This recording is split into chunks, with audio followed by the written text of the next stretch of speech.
Hello, filthy movie lovers. My name is Gentry Austin. And I'm Casey Scott. And we're the hosts of the Sin Syndicate, film podcast for something weirdos, anti-criterion bros, and Joseph Sarno aficionados.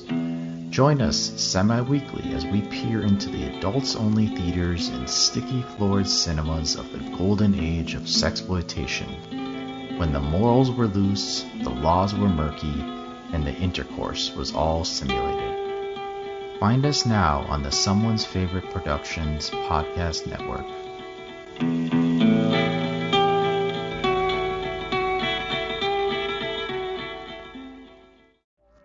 Hey, this is Jason Kleberg from the Force 5 podcast, a show that forces a guest to come up with a movie-themed top 5 list topic, and then we reveal our picks on air. Top 5 heist films, top 5 tearjerkers, top 5 movie dogs. Every show you'll be asking yourself, what would be on my list? Guests include directors, screenwriters, actors, podcasters, musicians, authors, and even a professional wrestler. Subscribe to the Force 5 podcast, and you won't just be a listener, you'll be a list nerd.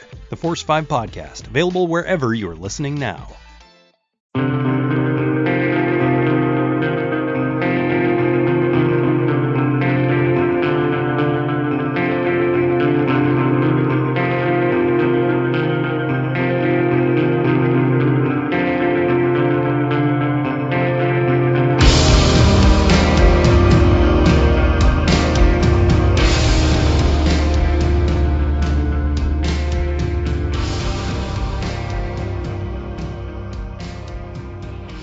Hello, everyone, and welcome to the Kulturecast. Today's top story, it's the Kulturecast. I'm Chris Stachiw. And I'm Roger Krung, give a fuck. You had me there for a second, and then you kind of... Roger Krung, give a fuck? Yeah, I don't know. I couldn't decide. You should have said Roger... Mostly... You should have said Roger Krung, dude. This is what happens when we record an episode at night instead of in the morning. It's true. And tonight, Eric and I are going to be sitting down and just shooting the shit, getting so you guys can get to know Eric a little bit better, since he is the new co-host for the podcast and we've never done something like this before. I figured it would be good for the listeners to kind of get to know you a little bit better. You and I can shoot the shit, talk movies, talk about some of our favorite movies, some of our least favorite movies, and just kind of let the listeners get to know you a little bit better. Other than you're the new co-host, and there you go. So oh shit, I am. It's true. That's true. Oh, it's true. I am. Ooh. So, Eric, we've talked about this before, and you always plug it at the end of the podcast. So, tell the listeners a little bit about yourself and Wovoka. So yeah, I play guitar and write music in this little sludge metal outfit named Wovoka. We are based in Los Angeles, and yeah, I met you through Cody, who's the other guitar player and the singer of the band. I guess you guys knew each other from college, and so... Yeah, I ran into Cody at the University of Missouri. I went there my first year for college, and him and I lived on the same floor, same hallway, actually. Yeah, so, I mean, I don't know. We did that episode with you... God, that was like over a year ago at this point. Where we talked about the chicken movie, right? Oh yeah, that was the first movie. That was the first movie we ever did. Yeah, Night of the Chicken Dead or whatever. Oh God, Poultrygeist. Poultrygeist. God, what a terrible movie. I was thinking of Thanksgiving, but that's the other bird kills people movie. Well, neither one are very good, I'm sure. And fucking Poultrygeist is astounding. It's really bad. It's hilariously bad, but it's also just like really terrible. Yeah, it verges on like this movie is practically unwatchable bad. Yeah, it's like you really have to be in the right frame of mind to like actually sit down and spend time on that movie, and you have to know like what you're getting into beforehand. Otherwise, you're going to be real salty. Well, and that's what you get when you watch what's his name? Lloyd Kaufman film, Troma. Yeah, any of the Troma stuff is going to be like that. Like, if you're into that type of stuff, then perfect. Great. You know, it's just fun. It's just over the top. It's, like, stupid, but it's also, like, self-aware And like they do have like a message, you know. Yeah. It's bad. It's bad that doesn't take itself seriously. Yeah, exactly. And it's not, you know, it's not completely without, you know, I don't know, merit. You know, it's not like shit movie just to make a shit movie. Like a lot of his movies make like social statements, you know, about things that are, you know, wrong with the world. And let's not forget that James Gunn started under Lloyd Kaufman's tutelage. James Gunn of Guardians of the Galaxy and Slither and Super. So yeah, he's got that new movie coming out. Guardians of the Galaxy 2? No. I don't think he directed the Belko Experiment. I thought he did. I think he's he's a producer, or he maybe wrote the script. Either way, he's involved, so it's probably going to be good. Yeah, it looks cool. It's got a lot of fucking really good actors in it, so I'm excited for that. Yeah, I don't know. We did that episode, and then, I don't know. I liked doing it, so I came back and did another episode like a few weeks or a month later, and it was kind of like that for a while, where every once in a while, once a month or something, I would help out, and I don't know. Now I'm doing it all the time. Yeah. Well, every week I talk to you on Skype, and we shit on movies for the most part. Well, it's, you know, I think that, you know, when I started this podcast, you know, in November of this year, it'll be 3 years ago, which is astounding. And having just gone past our 200th episode and never done I don't know, what would you call this? Like every other podcast I know does something like this, where it's just like shooting the shit. Maybe that's what this is, a shooting the shit podcast. Where it's just the getting to know you podcast, yeah. Or yeah, like they do like a listener question podcast where they just like sit down and just like talk, or like checking in podcast, because we don't really talk about ourselves on the podcast at all. No, yeah, we really just kind of get into it, like, you know, what are we watching? What are we into? What are we excited for? You don't want to hear us. You don't want to hear us talk about ourselves. So, but we're not all that interesting. Yeah, fair enough.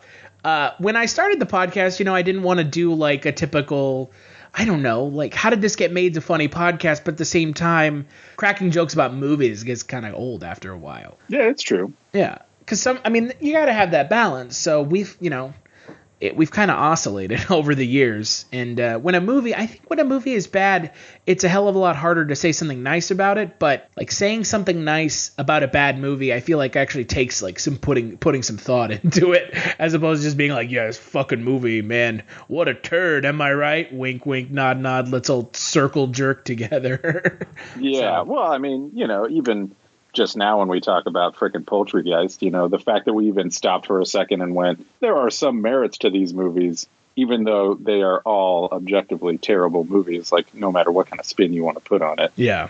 Well, yeah, and that's, you know, I think that's kind of the thing that I've always wanted to bring to a podcast, and I feel like we do a pretty good job of that, is you know, not shitting all over stuff, because ultimately at the end of the day, you know, people make these movies, right? You know, I always say that whenever I'm like, you know, movies are, so there are a lot of movies out there that are terrible. You know, look at a Michael Bay movie like Transformers. I mean, that movie is awful, right? It's not a good movie. Yeah, they're not the best. But like, that being said, the first Transformers movie, I was fucking all about it, dude. I was like, hell yeah, dude. Transformers is the shit. Oh God, no.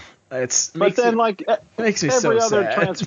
Every other Transformers movie after that is like, okay, you're making the same movie every time now. I'm over it. Like, stop doing that. Yeah. I don't understand how those movies make money anymore. Well, I understand, but it's astounding to me that seems to be a formula that works. And in a world where Donald Trump is the president, you can't understand how Transformers make money. Well, it's not even, I mean, a Transformers movie hasn't come out since Donald Trump has been president. We had 8 years of Obama, and I want to say the first Transformers movie, I want to say more Transformers movies came out under Obama than they did under Donald Trump. So it's more of just like, I don't know. I guess people, there's just a lack of yearning for, I don't know. I guess there's a lack of yearning for people wanting something that challenges them. Yeah, there's people want to go to the movies. Yeah, to they don't want to have to think. They don't want to have to worry about things. They don't want to have to. And I can't fault them for that at all. No, and you know what? Sometimes I just want to fucking watch a movie that's like that. I just want to fucking turn on some fucking Pacific Rim and just be like, dude, robots fighting kaiju. That's all I fucking want to check out for the next fucking 2 hours. And it's great. And I'm like, this movie is the shit. And then later on, you know, I'll fucking attempt to watch 12 Monkeys 3 different times and try to piece it together and figure out what the fuck that movie's even about. Because that was initially what we were here to talk about, was 12 Monkeys. And, you know, now we're just shooting the shit. So, you know, it for me, I cannot, like, it's, when I put on a movie just to, like, put on a movie, I'll put on, like, I don't know, Zodiac or something. Like, that's my, and see, that's like, people are like, we fucking weirdo. But at the same time, like, weird. I don't know, like, that's just, it's one of my favorite movies. So, yeah, I mean, right? Like, that's my, I mean, we talked about that movie. Yeah. You converted me. I'm a believer that that's a good movie, but at the same time, I'm not going to veg out on that movie. Right, like, and that's weird to veg out on that movie, but at the same time, like, for me, it's not. Does that make sense? I don't know. I don't know. I like really weird stuff. Like, there is this perceived notion in my group of friends that I hate everything. That I hate every movie. I don't know. I've never gotten that vibe from you. Actually, I feel like you like a lot more movies than I do. Right, which is hilarious to me, because I don't feel like I hate a lot of movies either. I feel like I'm just more objective towards films than, I don't know, a lot of people want to be. Like, when you and I talked Rogue One, and that podcast hasn't seen the light of day yet because of technical issues with the quality of the recording. But to kind of sum it up, at the time when we recorded it, which was like the weekend it came out, you were all about like that. 2 days later. You were all about that movie. And I was more reserved than you. But then when we came back and talked our 2016 wrap up, your opinion had kind of shifted. Yeah, I'm no longer all about that movie. It's true. And I don't want to take credit for that. But at the same time, I feel like when you get yourself into a podcasting film mindset, you start to notice shit that is annoying or that you don't like when you have to watch movies objectively as opposed to just watching them for entertainment value. Yeah, that's true. I mean, of course, when that movie comes out, like, I'll fucking buy it on iTunes. I'll probably watch it, like, 13 or 14 more times. But will you buy it drunk by accident and then be forced to own it for the rest of your life? God, I never want to talk about that. You're never going to be able to live that down as far as I'm concerned. It's hilarious. I feel like I've talked about it on, like, several different occasions now at this point. How you accidentally bought Batman vs. Superman. I'll tell the story for you. You accidentally bought Batman vs. Superman, and you can't return it because iTunes has no return policy. Yeah. Apparently they don't take "I was super drunk" as an excuse. Yeah, that tends to happen to me. I look at my, like, iTunes movie list, and it's pretty long at this point. Like, I'm pretty sure it's, like, over 50 movies. Really? But it's just, like, I don't remember purchasing half of these movies. And, like, some of them are really, really bad. Like, some of them are really terrible movies that, like, I'll probably never fucking watch. And then a lot of them are movies that I liked that I was just like, why did I buy this movie? It's on Netflix. Why did I buy Back to the Future? What? No, I would never buy Back to the Future. Do you not like Back to the Future? No, dude. I own it on fucking VHS, dude. I don't need to own it on iTunes. I was going to say, are you going to say you don't like Back to the Future? No, dude. Back to the Future's awesome. Okay, what movie can you not stand that is, like, a really, like, loved film? Like, a film that, like, is generally considered to be a really popular film in the public's eye. That everybody's like, this movie's the shit. Why don't you fucking like it? Yeah. God, I don't know. Just quick, like, off the top of your head. Just, like, first thing that comes to mind. There's got to be something. No Country for Old Men. Fuck that movie. I think that movie's a fucking boring. I don't think that a lot of people are like, that movie's amazing. It won a fucking Academy Yeah, Award for but that Best Picture doesn't mean anything. You and I could have a 5-hour conversation, and we did when we talked Goodfellas, and that podcast will come out at some point, probably as a bonus podcast down the road.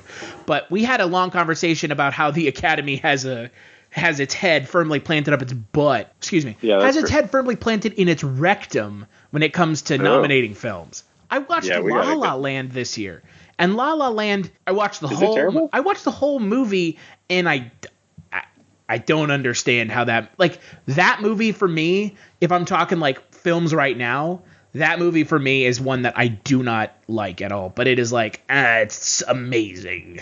I love it. Yeah, I don't know. You would not like it. I can guarantee you. What other movies do I just like don't like that everybody thinks is good. I do not like Inception, and I know everybody loves that movie. Oh, well, yeah, you and I disagree because that movie's the fucking shit. Yeah, and I don't get it. I think it is yet another. I don't like. Well, I'll ask you that afterwards. But I want this. I want to hear another answer. It's got to be something else. Something like you know, it's like we have a friend who has never seen Star Wars. She has never seen Star Wars. Like, that to me is like, okay, what movie, because you couldn't answer the other question, what movie have you not seen that like when you tell people you haven't seen it, they're like, what? I don't know.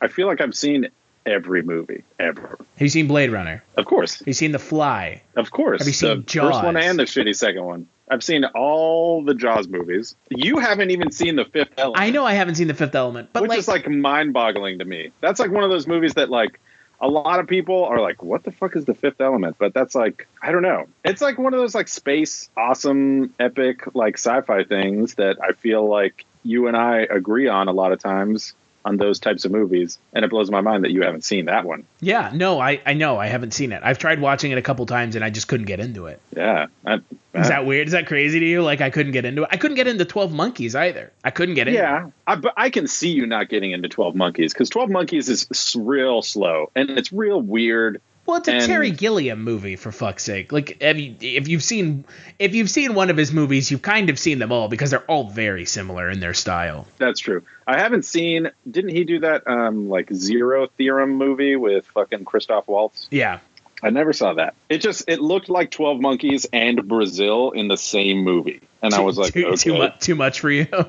I was like, that's a lot. That's a lot. That's a lot to handle in one film, let alone those two films separately. Yeah. I like to think when I go to movies and things like that, but that's like, that's like you need to be on acid to understand it. Do you have a director that you don't like? Like, you just can't stand, other than like the gimmies, like, oh, Michael Bay. Like, okay, that's a gimme. I don't know, man. To be honest, I don't think about directors very much. I try not to get into the minutia of shit. It's not minutia. Yeah, well, the minutia is like who's the director of photography. But like Roger Deakins. I love Roger Deakins' films. Like, there you go, like shit like that. Sure, but like, I mean, I can name like a handful of directors, from like the big noted, like highly noted ones that everybody fucking knows, but we constantly talk about movies on podcasts, and I don't know who directed half the movies we talk about. I don't know the real names of the actors, even if they're like big time actors that I've seen them in like 10 movies. And so it's like one of those things where it's just like, when I watch a movie, 9 times out of 10, I'm just watching the movie because I want to be engrossed in the story of the movie. I don't think about how the movie was made unless like there's some insane thing, that made the making of said movie like super crazy. I don't think about like the time and the effort that, the actors and the director and the, DP and everybody else who worked on the movie like put into making this wonderful thing. I just think about how wonderful the story is, or how bad the story is, or how funny it is, or how cool it is, like I want to enjoy it. Like, I go into a movie just going like, I want to enjoy this. And sometimes I enjoy it and sometimes I don't. And then if it's something that I really, really love, then like I'll usually do a little bit of digging on it and find out who made it and how they did it, stuff like that. But I mean, I don't know. I don't think about who the director is and who what's the lead actor's, name and what else has he been in and blah, blah, blah. I'm just like, oh, it's that fucking dude. Cool. Well, let's go. I'm sure you can answer this question then. Yeah. Do you have an actor you don't like? That's an easy to answer question. An actor that I don't like. Like, you've seen him in stuff and it just doesn't gel with you. Jake Gyllenhaal. Really? Yeah, there's a lot of shit. Like, and what's crazy is like there's a handful of movies that like I really like Jake Gyllenhaal in. But there's also like, in general, I'll see Jake Gyllenhaal and I'll be like, I'm already not 100% with it. Gerard Butler is also on that list. You don't like, what is it, London Down? London Has Fallen. You saw that movie? I saw that. I watched that movie, sir. Oh, no. I mean, it was what it was. It was a pretty, middle of the road, Die Hard ripoff. kind of like the first movie.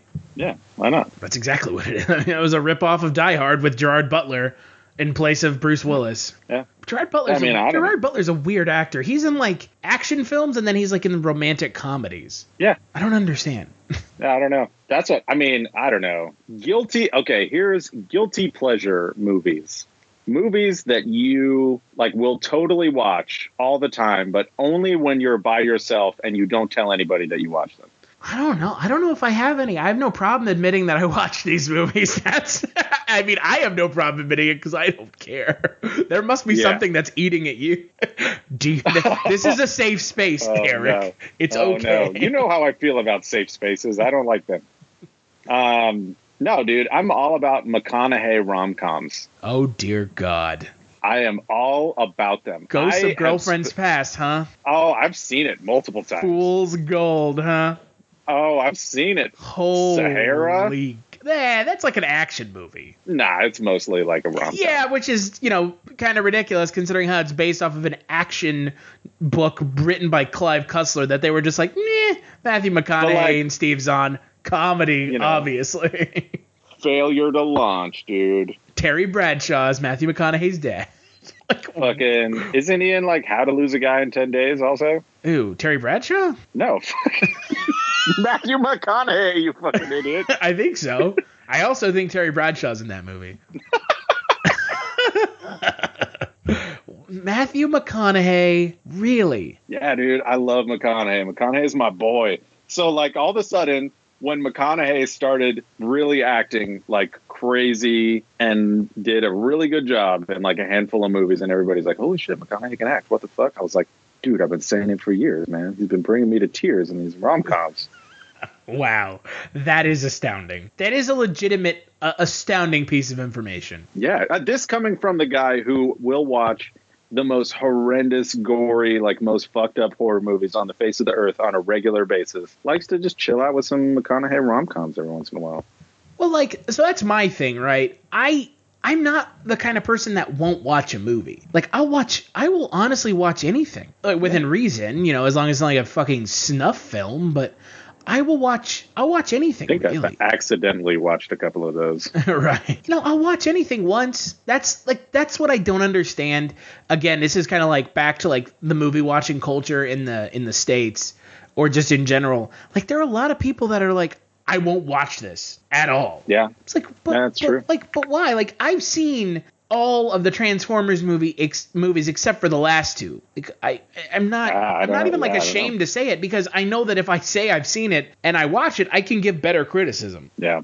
I can actually be like, yeah, the acting is terrible. Shia LaBeouf is one of the worst leading men ever. Yeah. You want my answer to the question I asked you? Shia LaBeouf. Absolute garbage. You hate Shia LaBeouf? I can't stand him. Yeah, he's not my favorite. I mean, what's he been in that's been remotely redeeming? I don't know. Constantine? Because he's not the main actor. Yeah, but Constantine's like, that movie's good, but it has nothing to do with him. Yeah, he's that's just like the kind of movie that he should be in all the time. He could have not been in that movie.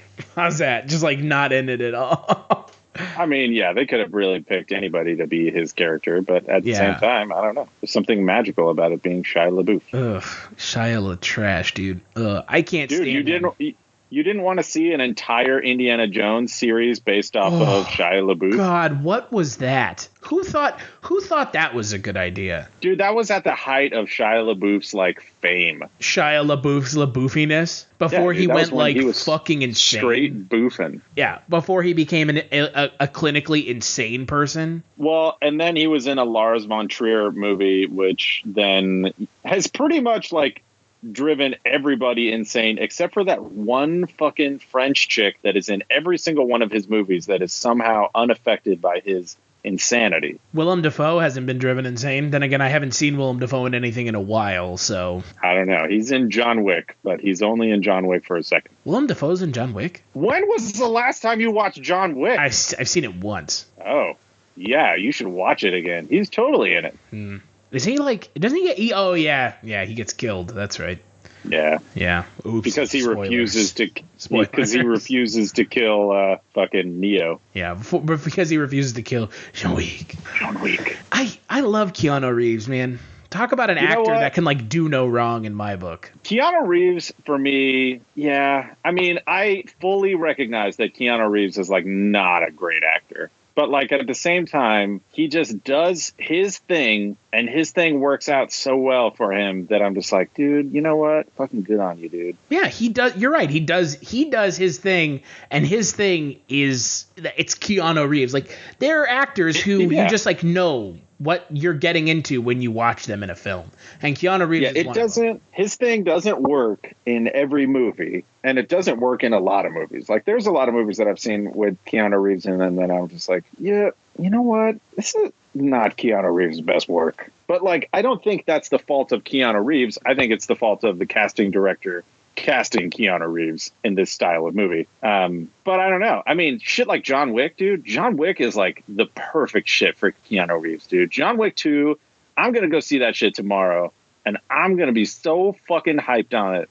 Like, I'm already stoked. That's it. That's all I had to say on Keanu Reeves. I love Keanu. Everything that I've seen him in within reason has been pretty good, but there has been some like real kind of bummers. Yeah, essentially, anything that's like a cop procedural film that he's in, I'm just like, you wandered onto the wrong set, Keanu Reeves, because this is not good. Yeah, I don't know. I mean, but the majority of his movies, like even the movies that he did in the '90s that were really terrible, you know, even Speed. Going back to Speed is awesome. Speed's awesome. Bill and Ted is amazing. Lawnmower Man.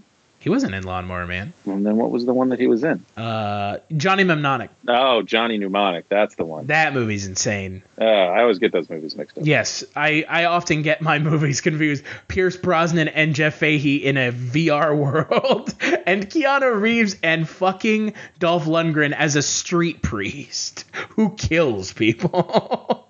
Oh, that's the shit right there. Shit, that movie. Oh my god, Johnny Mnemonic is insanity. It is like film insanity, essentially. I want to watch that movie. It's a crazy movie. What's the other one? God, isn't he in like it's another 90s movie that's like the Johnny Mnemonic like style where everything's like all dark but like green tinted?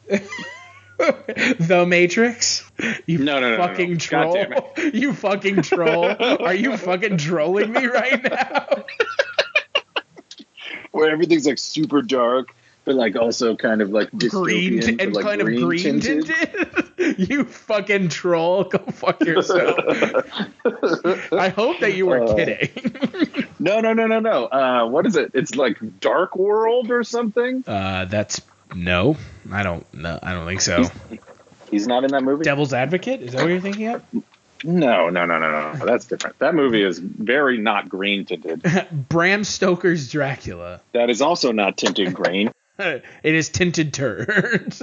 There's some movies out there that I wonder how they got, how they came into being, like Bram Stoker's Dracula. Like, what were they thinking? I mean, I don't know. You want to do like a big gothic horror movie, bring back the classic kind of style. Like, I get it. You look back at it, it's a super duper 90s movie. Yeah, it's got Keanu Reeves in it. And one of my favorite actors, Billy Campbell from The Rocketeer, is in it, and he's been in like next to nothing. So you know who I would rather be in that movie besides Billy Campbell that would make this movie even more 90s? What? Billy Zane.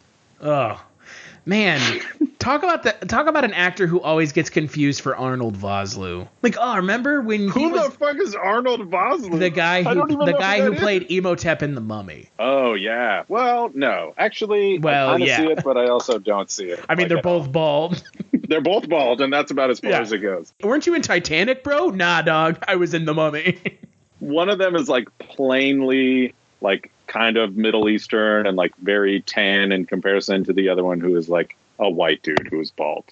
Poor Billy Zane getting the short end of the stick of being in The Phantom. Or excuse me, The Phantom? No, excuse me. The Phantom is not the short end of any stick. The Phantom is the fucking shit, and it's my childhood. The Phantom that's a movie that is tinted green, and there you go.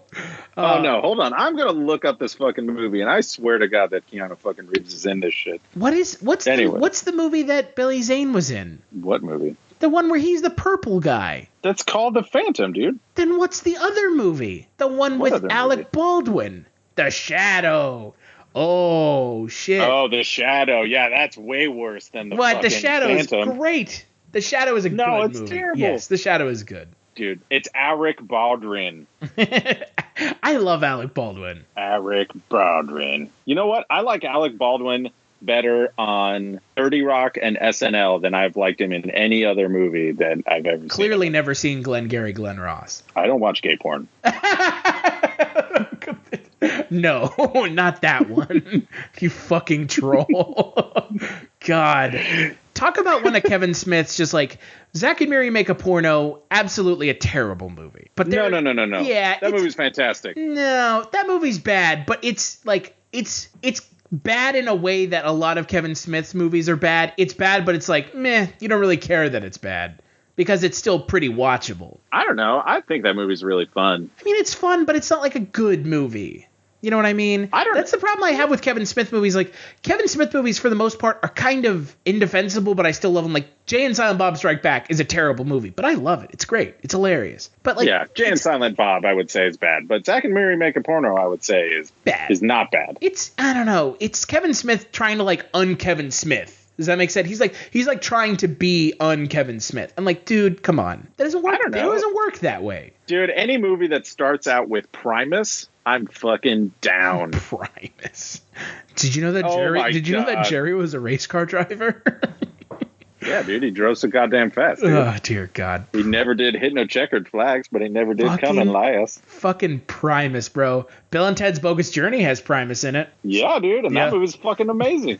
That movie is... Dude, Station, bro. Am I right? Station! Oh, dear God. That movie is like, so fucking bad. I have this friend that I like haven't seen in like, I don't know, 7 years. So I guess like we're not really friends anymore now that I think about it. But that was like our thing. I would just like see him, and he's like the only other person I know who like would understand Station, and I would just be like, Station, and he'd just be like, Station. God, coming right back, and then there's Keanu Reeves in that fucking movie. Keanu Reeves, dude. William Sadler's death. Yeah, he's so good in that movie. He makes that movie better than it should have been, because that movie is so best bad. 3 out of 5.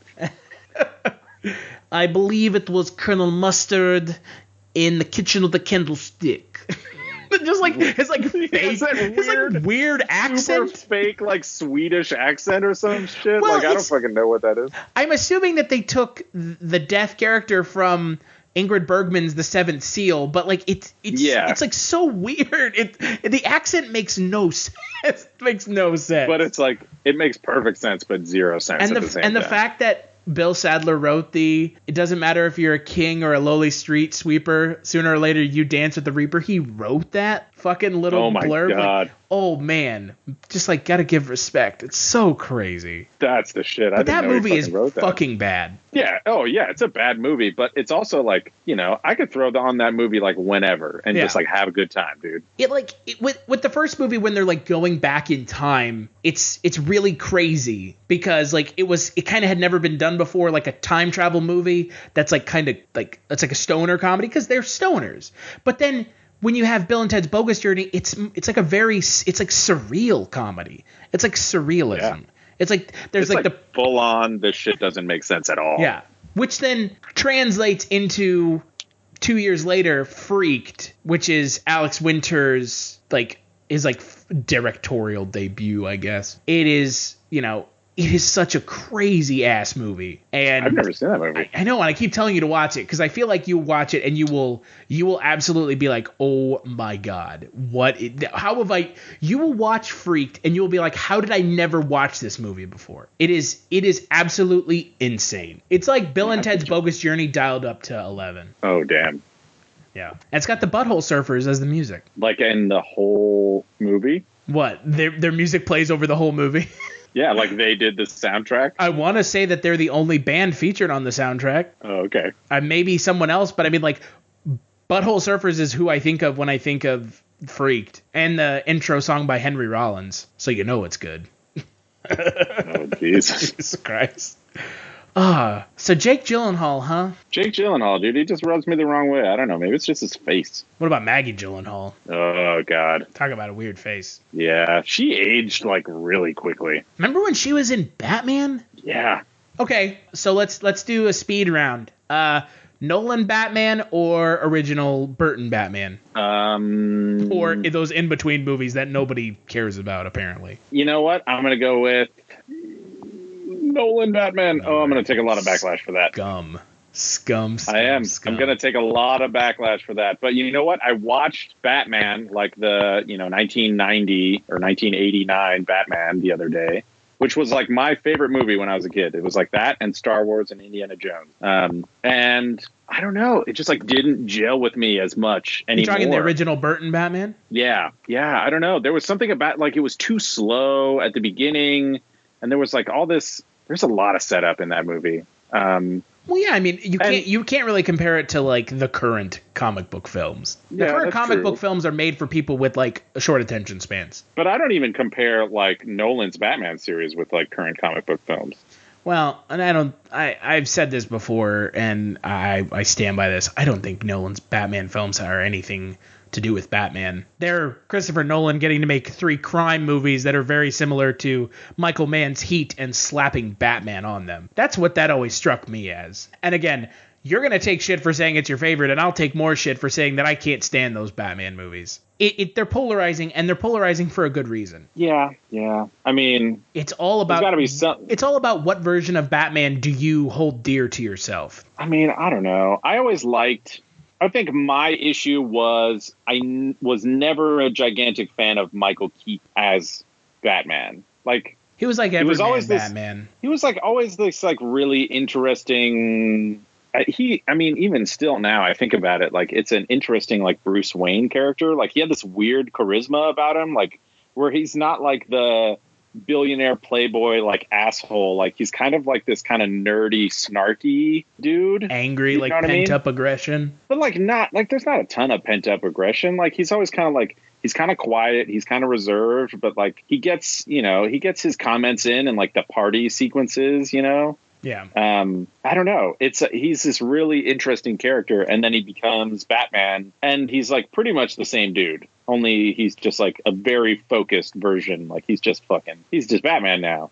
And that's like prior to, like Batman being this like all of a sudden like kung fu master, like, ninja fucking warrior with like, armor on. Right. So I guess, that, he's kind of at a disadvantage. Just based on the times and what you could do with, film and choreography and, shit like that. I will say that, if you're going to go with like origin Batman stories, like the original Batman or Batman from like 1989 is better than Batman Begins. I just don't like Christian Bale as Batman on top of everything else. I feel like his Batman is just, it's too Christian Bale and not enough Bruce Wayne. Yeah, I don't know. I mean, they had that whole story, and the whole story was like really kind of focused on how he's. The whole thing is really kind of focused on how he is much more Batman than he is Bruce Wayne. Like his whole thing is, and they say it like almost verbatim in the movie that like his mask is Bruce Wayne, not Batman. And they drive that home over the course of 3 fucking movies pretty fucking hard, which I get. And, that's like that version of Batman. And, it's like the comics, man. It's like you can read, a run of Batman, that's like written and created by X, Y, or Z. And they're all going to be different versions of the same hero, with like slightly different personalities and slightly different stories, and slightly different ways about them, while all having, kind of the same origin, at least. And I think that's, that's cool. I think that in my lifetime, we have seen 3 Batmen.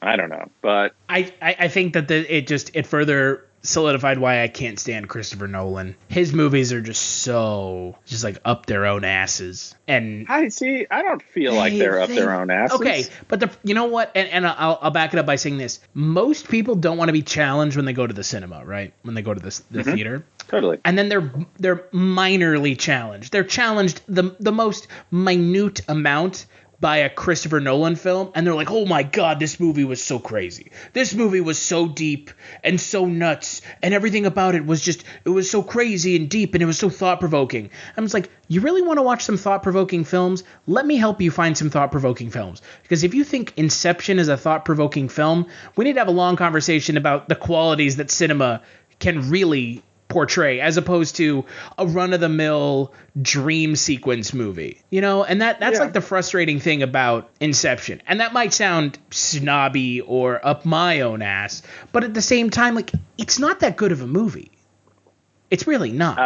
I like that movie quite a bit. I don't understand the appeal. I don't understand the appeal of Christopher Nolan. Like, he's a okay director, but he's not cinema, he's not one of the cinema heavy hitters, but he's treated like he's one. Like, I like that movie, and I like a lot of Christopher Nolan movies because they straddle that line, and they straddle that line really well between awesome action movie, with great practical and visual effects, and something that actually has like a minor amount of substance to it. Like, there's a story, there are characters that actually have like some amount of depth to them.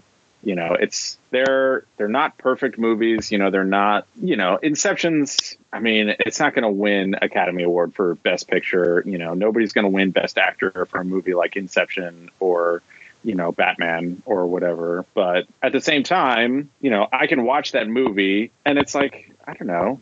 I get the best of both worlds. I get to see the awesome, big budget action sequences, that, get everybody's fucking dick hard. And then I can also sit there and be like, damn, dude, this guy is like delving into some heavy shit. And so, yeah, like it's that nice in between movie, it's not like I'm going to watch, the French indie movie that's like really heavy and that's like kind of hard to watch because of how like heavy it is. Because those are the movies that are like, okay, these are the movies that are really going to make you think. Like, a lot of times it's not, the movies that are, the big budget, like Hollywood blockbusters, that are going to be the movies that are really going to be like, hey, all right, here's some like heavy issues that we're going to bring up and we're going to talk about. And like, we're going to really make the audience think about this kind of shit, because nobody's going to spend, $100 million on that because you don't get any return on that. Well, and that ultimately comes back to the initial conversation we had about the way people digest things now, and people don't want to digest stuff that challenges them or makes them think, because they want to be entertained. Yeah, that's true. And I don't know. I can't fault anyone for that. Nah, and it bums me out, especially because there's a lot of movies that like I really want to see, and movies that like almost got made, and things that almost existed, and things that could totally exist that just don't, because a studio somewhere was like, not profitable. We're going to spend a bunch of money on this movie, and we are probably not going to get our money back. Like, I don't know how much H.P. Lovecraft you've ever read, if any at all. Good old Mountains of Madness by Guillermo del Toro, huh? Is that what you're going to say? Yep. Yeah, $100 million 3D like epic of a freaking movie starring none other than Tom Cruise. And they fucking shut that shit down because they were like, we don't want to make $100 million rated R horror movie and not make our money back. And I'm just like, Yeah, but then you have films like Indiana Jones that were in development hell for 20 plus years, and then they come out and you're like, oh my God. Yeah. So be careful what you wish for. I mean, that's kind of the moral of the story, right? No, that's true. And you know what? Like, I'm kind of glad that, like, some things like that just like die. You just have the better idea in your head of what they could have been. Yeah, you just don't have this thing that has now, like, you know what? That's another actor that I don't really like, is Tom Cruise. Tom Cruise is... Like, wouldn't Nick Cage's Superman have been awesome? That documentary makes it seem awesome, but man, it probably would have been a mess. man, it would not have been. It would not have been a good movie. And it probably would have been terrible. Yeah, like let's be real. Nicolas Cage is a bad actor. He's sitting here talking about it like, man, that would have probably been really crazy now to think about it. But man, if it had come out, it probably would have been terrible. And we would be talking about how it, set the superhero industry back 20 years. Yeah. I could say the same thing about fucking all the Spider-Man movies that we're getting. I don't know. Or Fan Four Stick. Who? Fan Four Stick, the Fantastic Four movie that came out like last year or the year before. Oh no, even the other fantastic Fan Foreskin. Fan Foreskin. Yeah, the Fan Foreskin. The Thing's Fantastic Foreskin. All of those movies have been terrible. Like the ones that came out in like the early 2000s, like with Jessica Alba and shit, those were bad. But they were like, they were fun. That was when like comic book movies were like a new thing, and they were right. Like, cool. Sam Raimi did Spider-Man and fucking their original Spider-Man, and then even better, Spider-Man 2, because let's be honest, that's a Sam Raimi movie that just happens to not be a horror movie. Well, all of those Spider-Man movies are Sam Raimi movies that happen not to be horror movies. No, but you know what I mean. It's like Spider-Man 2 is like a very Sam Raimi movie. Yeah, it's like, it is. If you were going to call it, if I was going to name that movie, I would call it a very Sam Raimi Christmas featuring Spider-Man. Yeah. Like it's like the cuts and like the shots that are in that movie are like, they totally scream like, Evil Dead 2, Army of Darkness. How crazy is that, we had a Sam Raimi superhero film? Never would have guessed. It's amazing. Never would have guessed in my wildest dreams. It's amazing, And like when that movie came out, like I only vaguely knew who Sam Raimi was. And it took me like a few years to go like, wait, that's the same guy who did fucking Army of Darkness and Evil Dead, like, and all of this shit. And I go back and I watch it and I go, holy fuck, it totally is. Yeah. Continuing the speed round, Harry Potter, Lord of the Rings. Movies or books? Movies. We're not here to talk about books, boy. Yeah, Lord of the Rings. Movies all the way. Okay, so books. Harry Potter, Lord of the Rings is fucking way too hard to read. It's like reading Russian fiction. Dude, it's like fucking reading an encyclopedia of trees for like 7 chapters. It's like reading a history of a world that doesn't exist. Which, like, in a certain context is amazing, and it's great, and it's fantastic that somebody like that can write in that fashion and create this entire universe that is just like, whoa, this is fucking like, awesome. Where are you coming up with this? Out of my head. But weird. You know what's great about that kind of writing is it makes for an insanely detailed, like almost shot for shot script for a movie where you can just be like, here's all the shots that we're going to have. Here is exactly how the world is supposed to look. Yeah. Like there is no thought process required. Yeah, it's hard to read. The Silmarillion is a history book about a fictional world. Like that. Indiana Jones or Star Wars? I would rather commit seppuku than choose one over the other. You have to choose one or the other. All right, Star Wars. Oof. Actually, better question. I already know the answer. I'd ask you Star Wars or Star Trek, but you'll say Star Wars. There's no... Of course, yeah. Star Wars all the way, dude. Yeah, see, if you ask me that question, it's Star Trek. And again, sacrilege, but I don't care. Star Trek, I think Star Trek has always been way more interesting than Star Wars. I don't think Star Wars doesn't ask any questions. But you're also comparing, now 4 movies. Well, no. Don't give me there's not enough of one over the other argument. Yeah. I mean, you could make that argument, but at the same time, I feel like it's not really. It's different. It's kind of an unfair way to like judge which is better. If you like one, you don't have to. Well, that's the other thing. You don't have to dislike one because you like the other. You don't. And like I talk a lot of shit on Star Trek, but like I'm totally cool with Star Trek. Like fucking Jean-Luc Picard, dude. He's the fucking shit, dude. Nah, bro.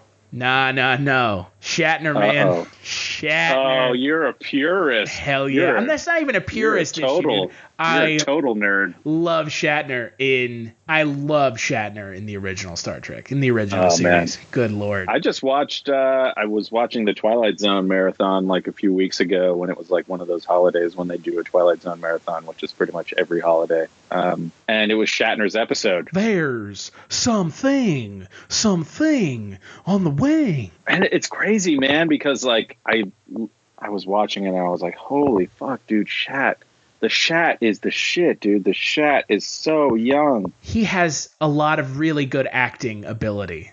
It's just he's known for Star Trek. He's really good in that episode. Like, he's not super duper over the top. I mean, he kind of is, but it's his character in that episode is like this manic dude who's like losing his shit already because he hates to fly.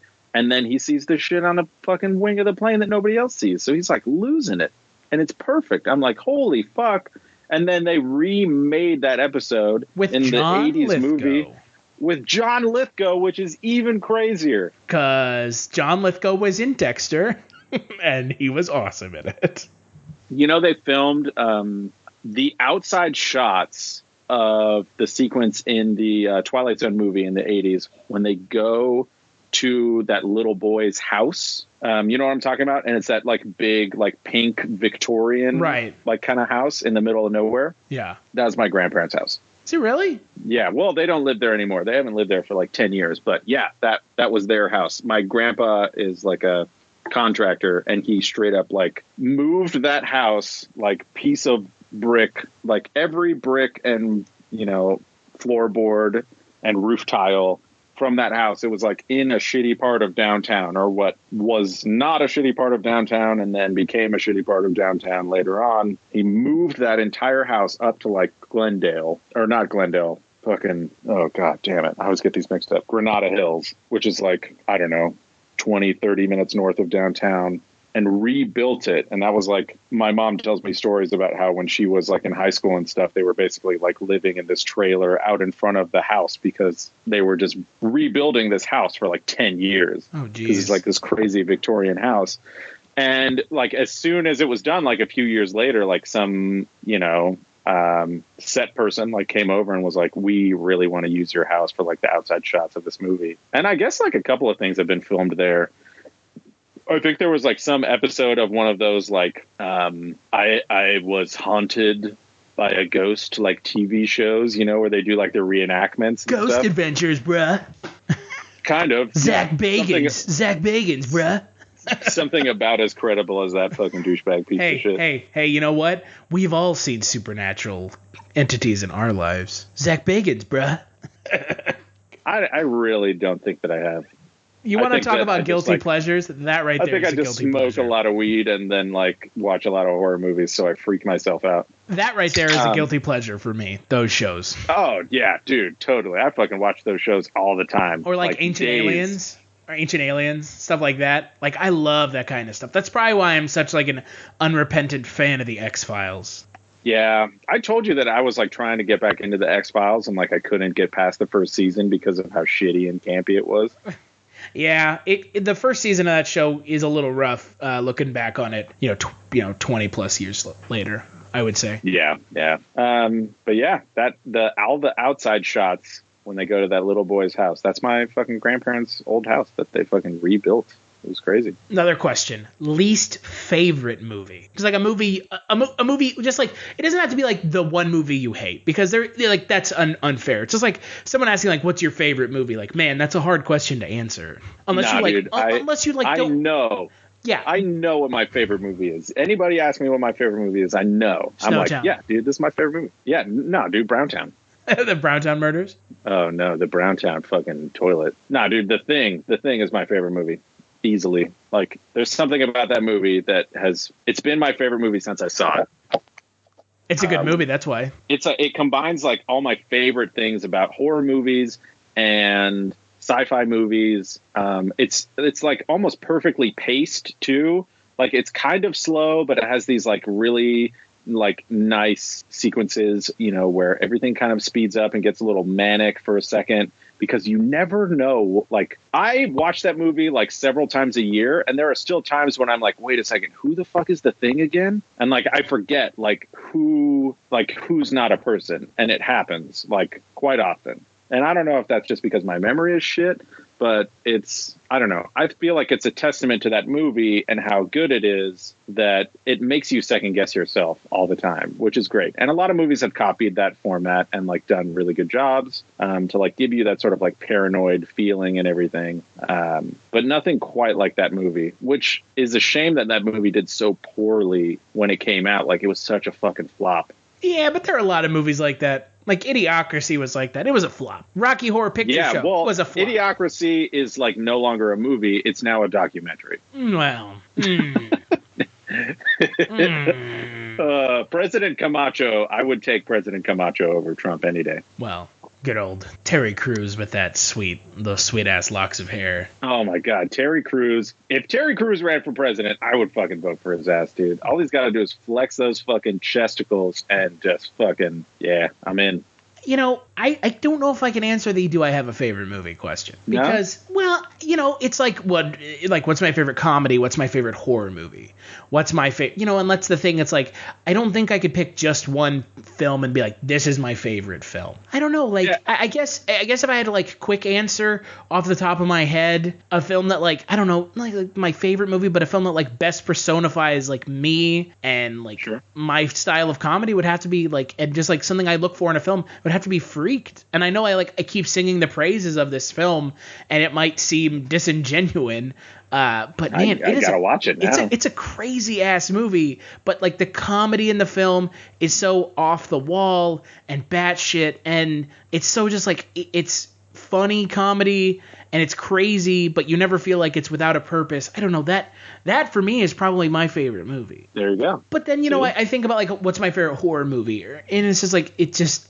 That's no, yeah. You're making it too. You're thinking about it too hard. Like things like that are your favorite. Like you don't want to think too hard. That's like if you ask me what my favorite album was, like my favorite record. Who's your favorite record? Who's your favorite band? Like those are gonna be just like off the top of my head. I'm like, this is my favorite band. This is my favorite record. That's probably by my favorite band. And there you go. You know, it's like, I mean, I don't know. We could sit down and talk like, what's your favorite horror movie? And I could go on and on about how I think probably Evil Dead 2 is probably the best horror movie ever made. But, I mean, I don't know. Is Evil Dead 2 my favorite movie? No. It's probably in my top 10. Yeah. But, like, I mean, I don't know. If you asked me when Kung Pao came out what my favorite movie was, I probably would have said Kung Pao. Why? That movie. Have you seen Kung Pao? I haven't seen it in a long time. It's an amazing feat of, like, movie mastery. Oh, wow. Jesus Christ, Eric. Good Lord. Yeah, you know, it's just I feel like, and this kind of comes back to just kind of the main theme of this podcast, which is like you and I sitting down shooting the shit. Like, yeah. We as podcasters, myself included, like we sometimes take film too seriously. And like there are films, a lot of times we do. Yeah, there are films out there that are meant to be taken seriously. I mean, no one goes and watches Philadelphia and is like, this movie's hilarious. Tom Hanks has AIDS. You know, that movie serves a purpose. It's trying to have a message. It's trying to do something. It's trying to start a conversation. And like that movie is meant to be taken seriously, but like, I don't know, when you look at stuff like superhero movies, like that shit doesn't need to be taken seriously. And man, like people like go to bat for these movies. Like superhero movies are big, dumb, loud.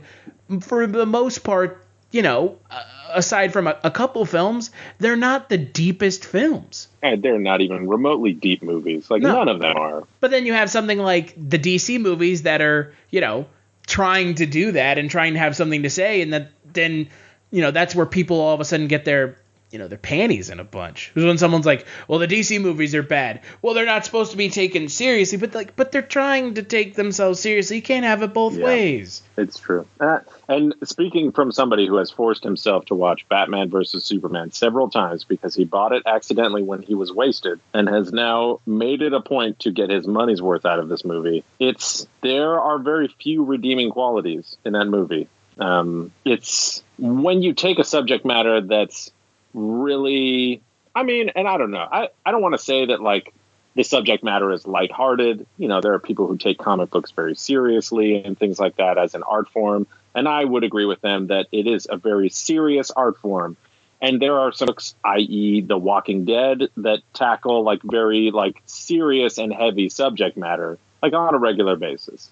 But the vehicle for said subject matter is always something that's in this sort of like fantastical and magical, setting. And it's not like that every time. It's like that a lot of times, with stuff like, The Walking Dead, you're tackling the subject matter of, like what the like true nature of man, but you're doing it in the vehicle that is zombies. And like, zombies don't fucking exist. There's no way that zombies are ever going to exist. That's just fucking ridiculous. And people are like, oh, well, it could be like a plague or whatever. I'm like, dude, you're thinking way too fucking hard about this, man. Like, and then you've got like Batman and Superman and Spider-Man. The fact that the name has man in the title should like give you all the reason in the world to not take that shit seriously. And yet people still will fight for that shit, but day yet and night. You somehow like the Nolan Batman movies more, and that's all those movies do. I mean, I don't know. Oh, a man of many paradoxes, Mr. Kniss. That's true. I mean, I don't know. There's something about Christian Bale's voice when he enters the bat suit that just like gets me really hard. Rachel, where is she? Where is she? You could choose to be good. Like, ugh. Oh, dude, I would take that. Trying too hard. I would take that over the fucking Batfleck voice changer any day, dude. Oh, God. The voice, you know what? Batfleck, people were like, oh, dude, Ben Affleck is the fucking worst Batman. I was like, nah, dude. Ben Affleck is not the worst Batman. Ben Affleck is in, like, the top 3 Batman. Like, and there's a pretty short list of Batman. Let's be real. It's like 5. But the voice changer, man, the voice changer's gotta go. I don't get it. I mean, I get the practicality of it, but like, it's a comic book, man. It doesn't need to be practical. The fact that you have a dude who's dressing up in a fucking costume and kicking the shit out of people is not practical. So like, all of a sudden he decides that he has to do this practical thing and mask his fucking voice. Like, nah, just do the Christian Bale thing where you fucking talk like you've been smoking 18 packs a day for the last 30 years. And there you go. Yeah, I agree. Again, it comes back to what do you want out of your movies. And I don't understand people being like, I want a really entertaining, dumb movie. And then being like, but Batman has to be super dark and serious. Like, I like my Batman dark and brooding, dude. That's like, that's... but you can be dark and brooding, but the film can still be fun. Mm-hmm. I agree. And, I love the Tim Burton Batman movies. The first Batman is fucking great. Even Batman Returns is actually, like, fantastic. That movie is just full-on Tim Burton, like, fantastical, magical wonderland of Batman. Giant rubber duck cars running around. It's like, amazing. It's Tim Burton at his craziest. I like Batman Returns better than I like Batman, which is crazy because you have Jack as the Joker, which is honestly like one of the best like villain roles ever in a movie, period. Perfectly cast. But then you also have a perfectly cast Penguin in Batman Returns, and in my opinion, a perfectly cast Catwoman. And, those are... like the villain story in the second movie is a little weak in comparison to like the first movie, but I think just the insane lengths that they went to build this like fantastical world in Batman Returns, in my mind, just that alone makes it a better movie than the first one. And I think you're right. And that again, that just it goes to like when you talk about Michelle Pfeiffer being cast as Catwoman, right? Oh my God. I still have wet dreams about Michelle Pfeiffer. And then you have Anne Hathaway cast as Catwoman, and her ears are some like goggles that she flips up. Like shit like that. It's interesting. It's a cool choice. It takes all the fun out of comic books. Yeah, but I mean, they also went from the Batmobile being this like amazing fucking super duper cool car that to a dorky Hot Wheels car. What? The Batmobile in the new Batman films is like dorky as hell. In the Nolan Batman films, is dorky as hell. It's not even a car. It's a tank, dude. It's a bat tank. Yeah, it's dorky. Like, it's dorky. It's so just, God, so dumb. It's just one of those choices where it's like, we get it. You're trying not to make a Batman movie. No. And there are a lot of things that you have to sacrifice, let's put it that way, in order to have it so that you have a realistic, quote unquote, like superhero movie or something. Oh, so like they that. sacrificed the Batmobile? Yeah, because listen to that term, Batmobile. Listen to the term Batman. But like, yeah, but I mean, again, like inherently, like you said. Batmobile, like it makes you think of like this ridiculous clown car thing that has fucking, guns and rockets and fucking like other shit, fucking launching out of it. It's just like this ridiculous clown car, which is honestly it's what it is. It's what it always was. But if you're trying to make a realistic movie, you can't have the fucking Batmobile, dude. You got to have the Bat Tank. You got to have the Bat Hummer. You got to have the fucking Bat, BMW or whatever. You got to have the Bat. That's the other thing. They said in the Santa Claus, and yes, I'm referencing the Tim Allen Santa Claus film, you can't have Santa without his sleigh. You can't have Batman without his Batmobile. It just doesn't work that way. It just that to me doesn't work. It's like, can you imagine a Spider-Man movie where he doesn't swing around with webs? No, that would be stupid. Yeah, that's my point. Like what makes Batman Batman, right? Like that's what this whole like conversation kind of stems from. Like, what do you consider Batman? Yeah. What is Batman to you? Like, what are the three things that define Batman? And that's where that whole conversation stems from, right? All right, let's do it. All right, what are the three things that define Batman? Go. The Batmobile, his gadgets, and the villains, because the villains ultimately define Batman. Batman has the best villains of any superhero. Hands down. I would agree for the most part, yeah. Like, everyone always says the Joker is the best villain ever. Okay, so I would be inclined to agree, but there are some outliers that are better than the Joker, but they're kind of like in that same vein. Yeah. I mean, I think the Joker is the best complete foil for like a superhero. You have Batman, who is like this very, he almost leads this very straight-laced life, and he's all law and order, even though he's a vigilante. He's trying to like bring justice back to Gotham, and blah blah blah. And then you have the Joker, who's just the epitome of the complete opposite. He's just like, I'm just gonna fuck shit up. I'm gonna fuck everything up because fuck you. That's why. He's like, I don't even need a reason. He's like, I'm just doing this because this is what I do. And that that's almost the best villain that you could ever have, just because what do you do with a villain like that? You can't predict what a villain like that will do, because they will just do whatever. There's no limit. There's no, anything like that. I mean, I don't know. If I was going to pick the three things that define Batman for me, it's the villains, it's the gadgets. As you say the gadgets, you're acknowledging the Batmobile. Yeah, but I'm not acknowledging the Batmobile as its own thing, because you acknowledge the Batmobile as its own thing. Yeah, because it's iconic. It is how Batman gets around. Batman is one of the few superheroes that has a car.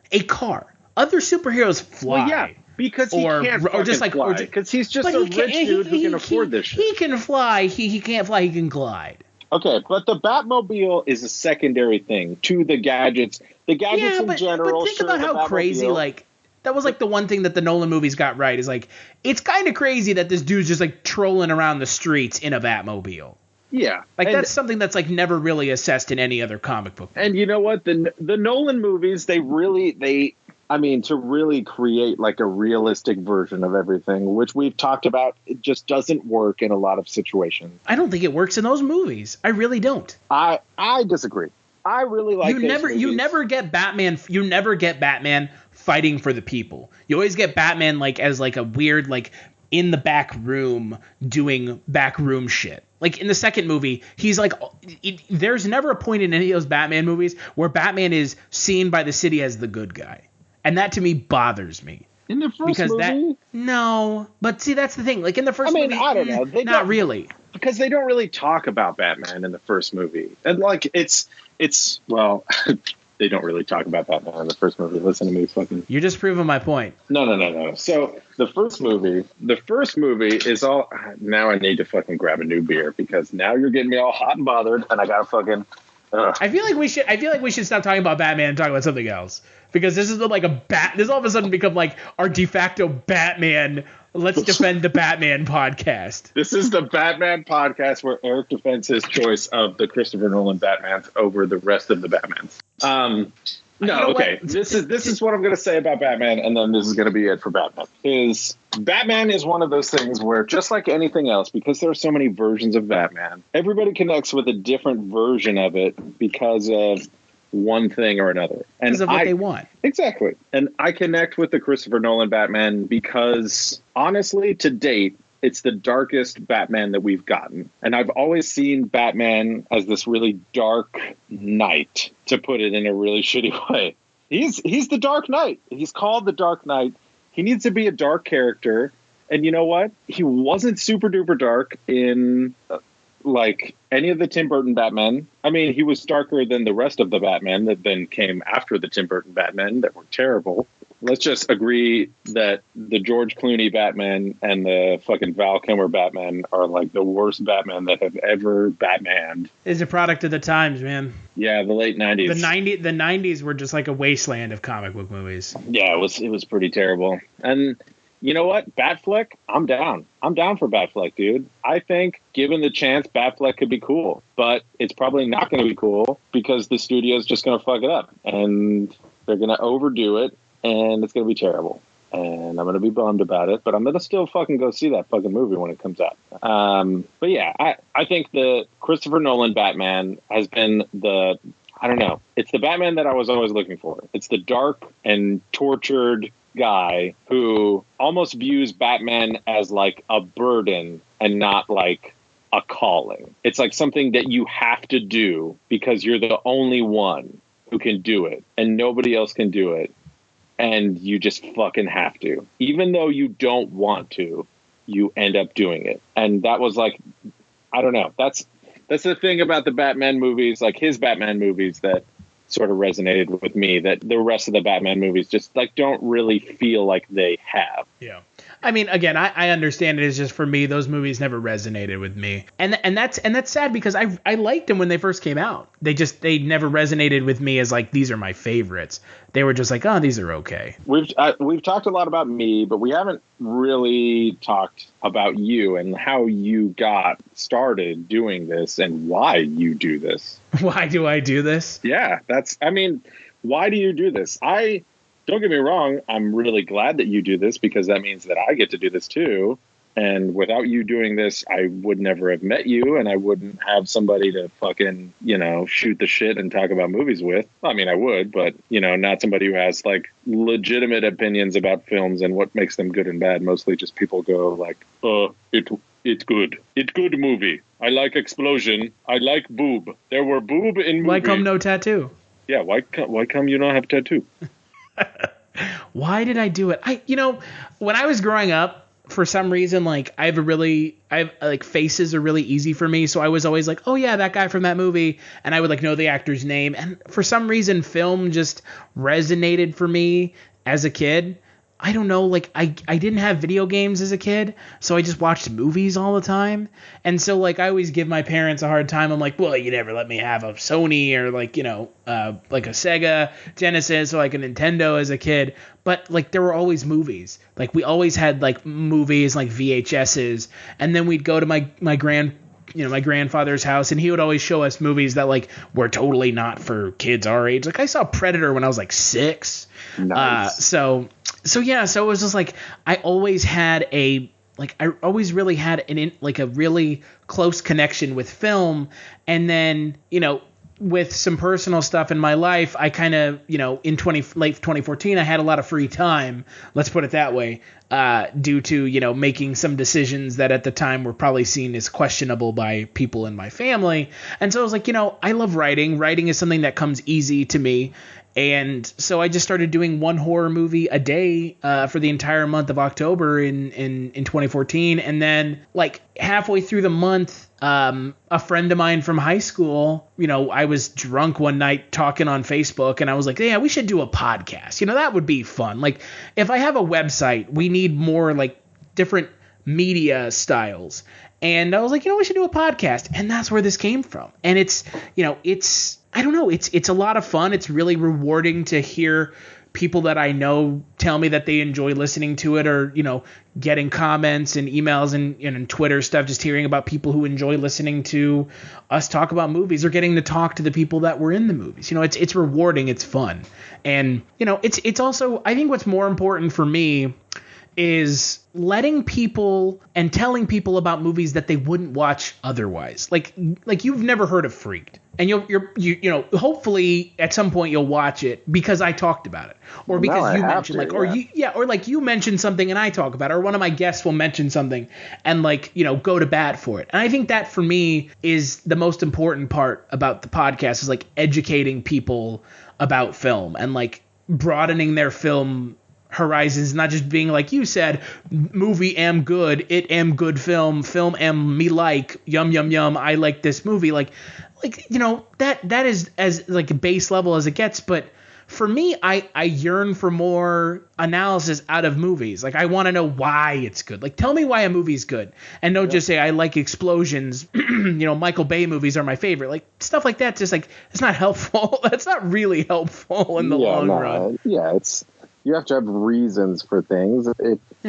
If you can't explain yourself, then I don't think you even fully understand why you like something. If you can't tell somebody else why you like it, right? And that's kind of the reason I do this. Is I enjoy broadening people's minds about film and talking about movies with other people and broadening my own, film horizons. I go on Mike White, who was on our 200th episode, and he's been on probably the most episodes of the podcast of any guest. And, him and I, whenever I go on his podcast, I always watch movies that I've never seen before. And I probably never would have seen either.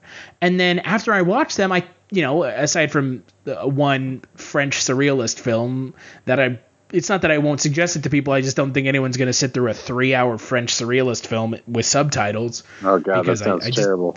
I don't think people are going to do it because I just don't think that they will. I normally suggest the movie that I watch because it's good. So that's a long answer to a really easy question. No, man, it was an in-depth answer, a well-thought-out answer. And even the answer...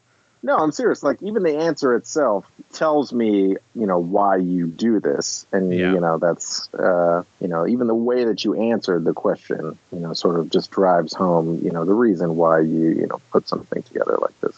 Yeah. There are podcasters out there that just want to shit on movies. And, you're more than welcome to do that. Everyone is entitled to an opinion, and everyone is entitled to shitting all over something. Yeah. But at the end of the day, is it fun to shit on something, or is it more fun to have a conversation about it? Yeah, and actually put in some thought and be like, you know what? This is actually let's have an interesting conversation. Even this movie's bad. When we talked End of Days, 2 podcasts back for the 200th episode. That movie's terrible, but we had a pretty interesting conversation about it, and about what it could have been and what it should have been is more like it. Yeah, and what could be in future movies. Or what is in other movies, every other movie. God damn it. I was like, oh, God, he's going there, folks. Here we go. Arnold's in everything. That is the new theory that we came up with and confirmed all in the same episode. That Arnold is in everything. Mm-hmm. Arnold is in every movie. He just didn't get there fast enough. He's in every movie. He's always trying to save everybody, but sometimes he just doesn't get there fast enough and somebody beats him to it. God, I love Arnold Schwarzenegger as an actor. Yeah, he's just fun, man. He's just a good fucking time. He is one of those actors where I think about the movies that he's in. I'm like, I could probably just I could turn on Commando, sure, and watch it, or True Lies, even though I understand Mike thinking it's racist, and it is, but you know what? It was the 90s. It was a magical time where you could be racist and people didn't call you out for being racist. And people would root for killing Muslims. People would be like, yeah, it's the fucking bad guy. Because you know what? People didn't. I don't know. I feel like.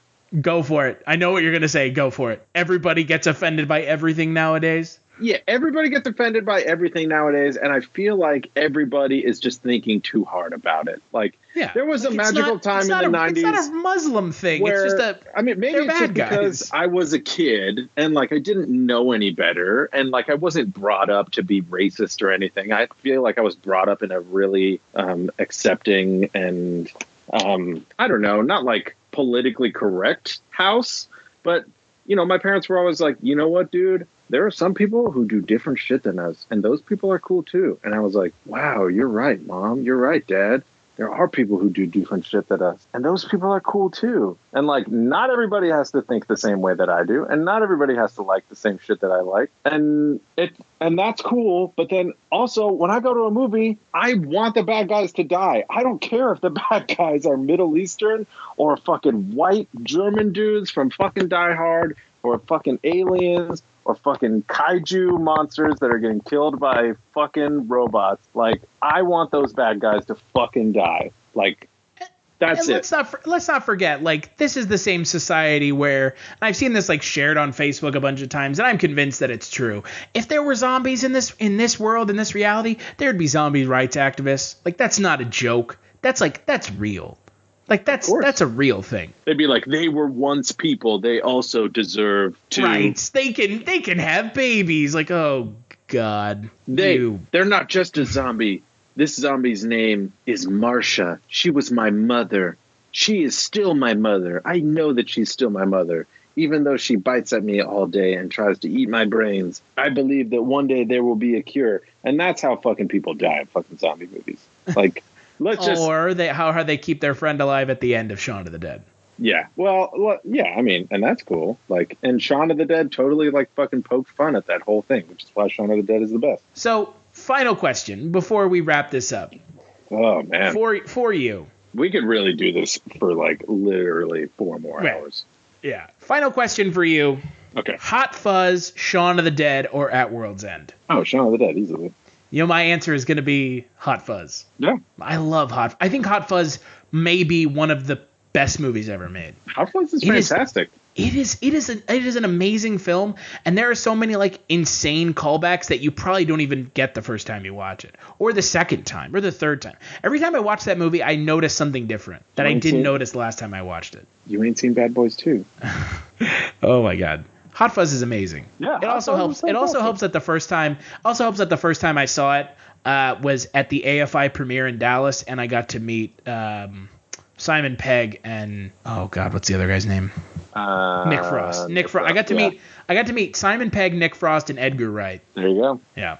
So that helps, but that movie is just amazing on its own. That's it. That's just like a perfect action movie. That's also like a send up of action movies, like a love letter to action movies. Yeah, it really is. It's a love letter to action movies, just like Shaun of the Dead is kind of a love letter to zombie movies. But also like a send up of zombie movies without being like, I don't know, epic movie send up of zombie movies. Right. Yeah. It's just like, we love zombie movies, but also zombie movies are fucking retarded. They're like all the same. Yeah. They do so many of the same things. So let's make fun of them. But at the same time, let's actually make like a really good zombie movie. Exactly. Yeah. Same thing with Hot Fuzz. Let's make a action movie that just completely makes fun of action movies, but then is also like a really tight action movie. Yeah. With Timothy Dalton. Yeah. Timothy Dalton. Actually, final question, and this question I think is we're not even going to debate it. We're not going to debate it. I just want your answer, and then we both have to just stew on it. We just have to live with it for forever. I know what question's coming. Who is your favorite James Bond? Oh no! Was that the question you thought it was going to be? Yeah. Who is your favorite James Bond? Again, I'm not going to debate this with you. Because I know as soon as we're done, you're going to just text me and be like, "How could you answer this way?" You know what? My favorite James Bond is going to be Sean Connery. Okay, fair enough. I was worried you were going to say Daniel Craig. You know what? I thought about it, and then I was like, you know what? Nah, Sean Connery will always be James Bond. That's like one of those iconic roles that like... He made it. Yeah, if you would have asked me like 20 years ago, I would have been like Pierce Brosnan. Because like when I was a kid, I was like, dude, those are the James Bond movies that I got. And I just thought of Pierce Brosnan as James Bond. And then like as I got older, I realized that he's not the only one. And then, you see Sean Connery and he's been in a lot of shit, but like he will forever be James Bond, Yeah. Yeah. And that's a good and a bad thing for him, but it works. Well, I mean, he's not an actor anymore, so he could give a fuck. Right. Mine. Don't say Roger Moore, otherwise we're not friends anymore. Dalton. Okay. Timothy Dalton. All right, there Timothy we go. Timothy Dalton does dark James Bond better than Daniel Craig does. Yeah. I mean, how many movies did Timothy Dalton do? He only did 2. 2. Yeah, so he didn't have as much time to do it.